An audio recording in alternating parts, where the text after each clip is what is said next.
This is Carrie for Fullerton Professional Organizing, and this information that I'm sharing is for those with ADHD. Now, here is the thing though. These are students. This information is for students with no matter how old you are in the classroom or whether you're doing homework at home.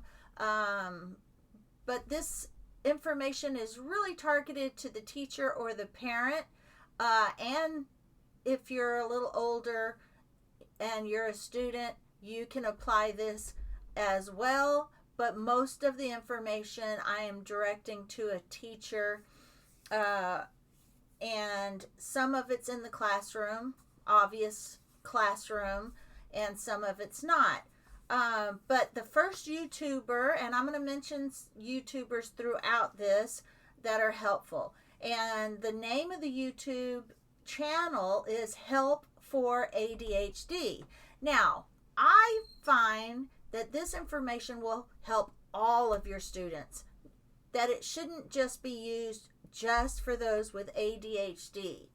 Those that may want to move ahead of this, if this is too slow for them, then the students can go ahead and work at a faster pace. But I find that this is mostly going to be helpful for all students.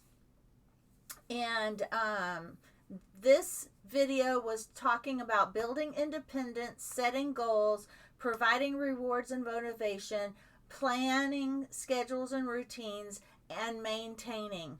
Now, clearly, the teachers should clearly define step by step every expectation in the classroom from morning till the end of the school day, and even homework expectations. And make checklists and posters to post in the classroom with the steps. Some of this work is going to be extensive lists, extensive procedures, extensive. But the difference is these are just step by step. That's why it's so lengthy.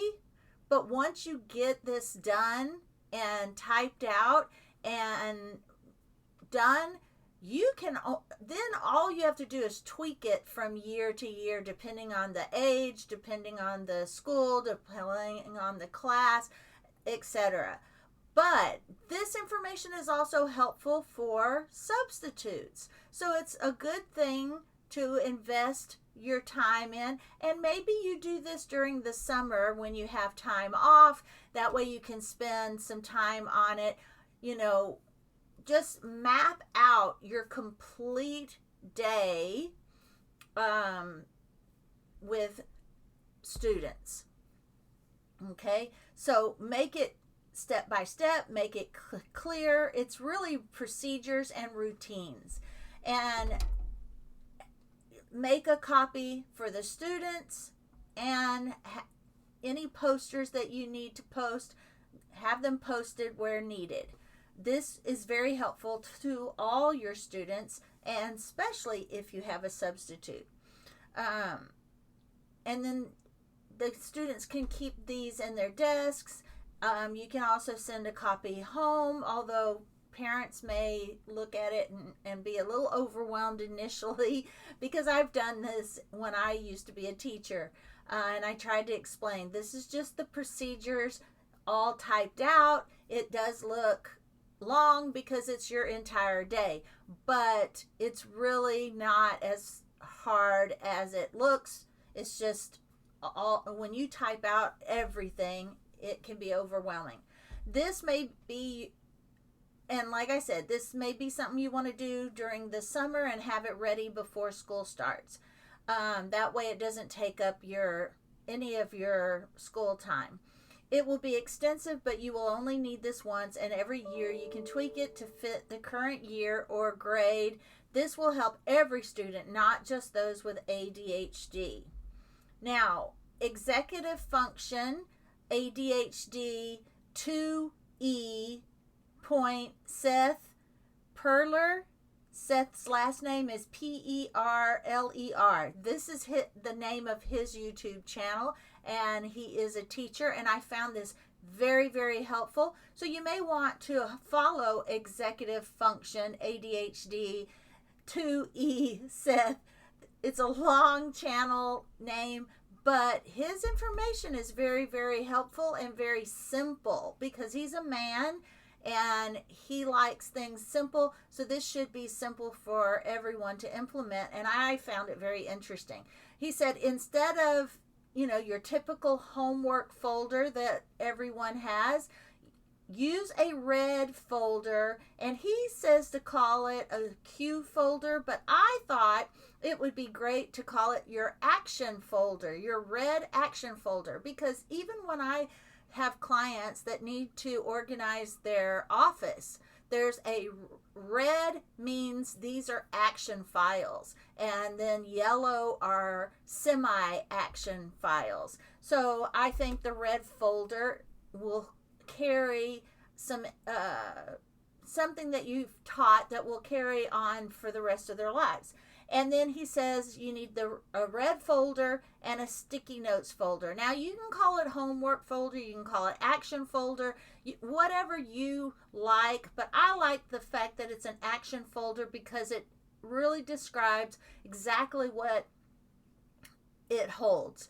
This will be used for all action papers. Now, what I love about Seth is he says on the front of the folder it should have their name, and a little note that says this is for important papers, need to do papers, and need to turn in papers, just so that the student remembers what that action folder is for. Now, if they are of age that they can write this on their folder, then you may want to go through this in the classroom and have them write this in the classroom. If they're too young for writing, you may, they're still learning in kindergarten or whatever, you may just put that note on the folder, and that is information that them and their parents can have a remember what goes in the folder together.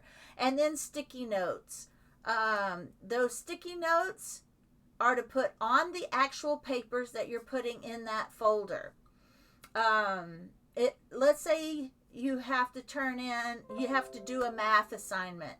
That sticky note on the top of that paper should say do math, do science, this is a paper that you have to do, therefore you know exactly what it is by not even opening the folder. It already tells you because that little sticky note is going to stick out of the top of the folder.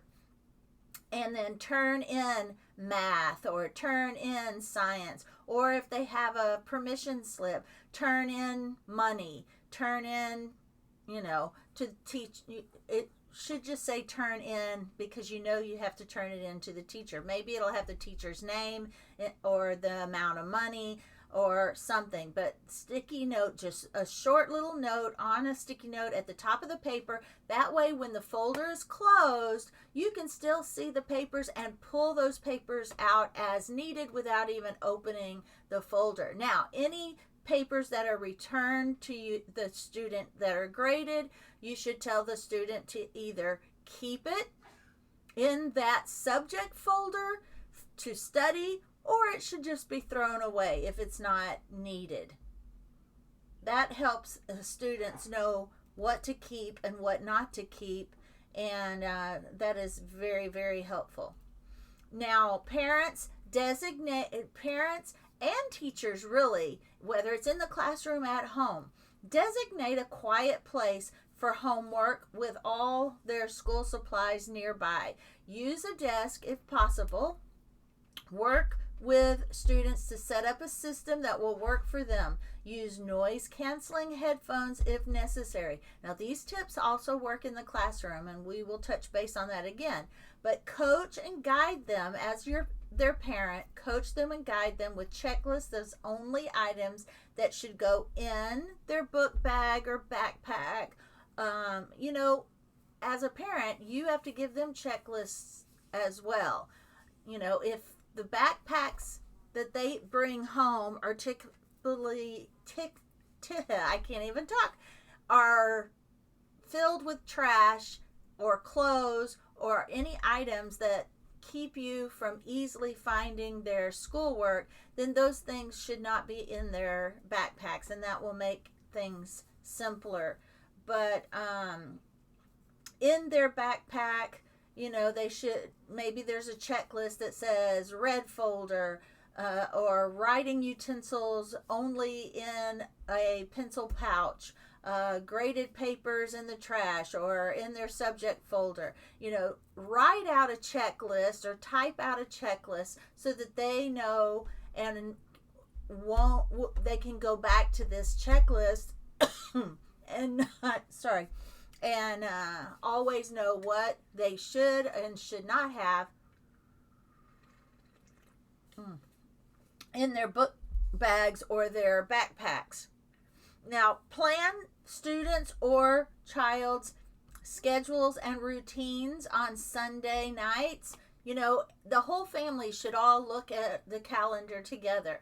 Or you can, talk to each child one at a time to look over the calendar with them, write out their schedule for the week, what needs to get done, what doesn't, etc. But plan students' or child schedules and routines on every Sunday together. Use a simple calendar system that works for the student. What are the evening routines going to be? Schedule work or tasks in manageable chunks of time. Plan when homework should be started. Make it realistic, though. Make time for fun. Put in a little TV time, 30-minute TV time, and then go back to your homework. Whatever works for you. Learn how long things take to do. How long does it take most assignments to get done? Do harder subjects first. Do harder to easiest. That's how tasks should be done. That way you get the hardest stuff done and you will accomplish more. Student goals should be monitored consistently and rewards should be planned ahead with students. What will motivate them? I had a daughter and a son, and money and allowance motivated one. Nothing but extra computer time motivated the other.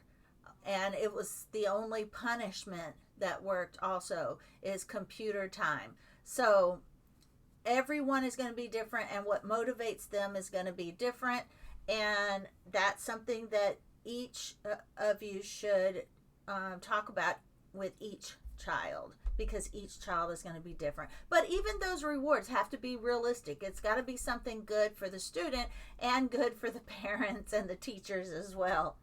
If you do your homework, we get to take you to Disney. I mean, that's not going to work. Okay, that's a summer activity or vacation activity. That's not a reward that's possible for every school assignment. So it has to be realistic. Student goals should be monitored. The goals should be realistic. Create a contract with the students' input and then signed by the student. Make it a contract. Here are the rewards, and go from there. All right, now I do have a video that talks about command centers. That is the calendar and scheduling of routines and activities that you can look for. And again, it may not be under ADHD, it may be under command center, but that YouTube will talk a lot about how your family can schedule their activities and routines and stuff like that. And then there's one on motivation. And yes, I got the information about motivation. It is about ADHD, but it will help everyone. And especially since some people are diagnosed with ADHD and some aren't. So these tips will help everyone. So you can go find those two videos or podcasts. Now we're going to talk about the YouTuber Nip in the Bud and the YouTube How to ADHD. Those are two. If you do not follow any of these, my favorite is How to ADHD. She is my favorite because she has ADHD, so and she's not a doctor, so she doesn't talk about it like a doctor in boring language. She talks about ADHD as someone who has it and what she does, and if that's helpful to you. She's got some really great ideas, and she does it in such a positive manner because she's got ADHD. No one wants to talk about all the negatives. We just want solutions, right? So teachers in the classroom, these tips are specifically directed towards you, but of course, if this helps you at home or in your dorm, college, definitely use them. But I think teachers should have some quiet areas in the classroom for students as needed, and noise canceling headphones. I say from home because a lot of school districts can't afford or won't spend on noise canceling headphones. But if your school district will, get some for your classroom. Noise canceling headphones. They're not connected to any music or iPhones or any electronics. They're just to cover your ears so that you can focus on your work. You're not listening to anything. Give opportunities for regular movement for the whole class. Work stretching into your daily curriculum. Passing out papers. If you see you have a student that is having a problem sitting still, have them pass out papers if it's time to pass out papers, of course. Lessons with movement. I'm not saying go out of your way, but if these are possibly easily added into your curriculum, then do it, because it will benefit you as the teacher and it will benefit all of the students. Lessons with movement or hands-on learning should be woven into your classroom. And fidget items on each desk. Now, I am not talking about fidget items that, one, are expensive, two, make noise. These are just very inexpensive, cheap little items that if they need to move and keep their hands busy to keep from making noise or pestering their friends, this will be helpful for all students. If all of them will have a quiet little thing on their desk that they can mess with. But of course, if they take too long, I do believe that all teachers should be walking around their classroom, and so that they can always redirect and, like that YouTuber says, nip things in the bud before they're a disruption. Okay, so fidget items on their desk, cheap, easy, quiet fidget items. Break tasks into now and next steps. List of steps and routines posted and given to student. Learn student strengths and limits. Teach and help the whole class with organization checklists. Notice and praise class and students when they are doing good job. Now, when I taught little ones, like 3-year-olds and 4-year-olds, I also taught them to do that for their friends. Now, for the little ones, it was kiss your heart and, kiss your, you give yourself a kiss on the cheek for doing a good job. Or someone else, you would tell them and they would understand. There's certain sign language that's nice and quiet that you can teach your students to encourage themselves and to encourage others as well. Make them feel special. Give students' choices. Now, of course, only if it's not disruptive to your, we're not asking you to do something that's going to increase your stress level. It's kind of like in letting a child write down their assignment or type it out, read and write a summary of a story or draw the summary of the story. After assignments, do they want to do a quiz, or do they want on the computer or play hangman on the board? You know, these are learning activities that they can choose if it's appropriate to your classroom. Use random selection when calling on students to answer questions. You know, have their names on popsicle sticks and just draw the popsicle sticks.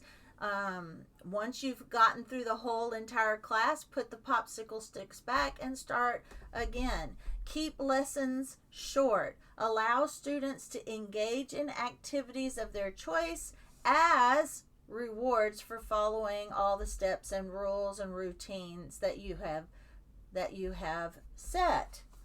Okay? Those are all of the tips that I have for organizing in your classroom. And like I said, go back and look at the information I have on command centers and keeping yourself motivated if you have ADHD, or if you just need some easier ways to stay motivated at work. These are things that will help adults as well as children. You know, you just make it age appropriate to yourself.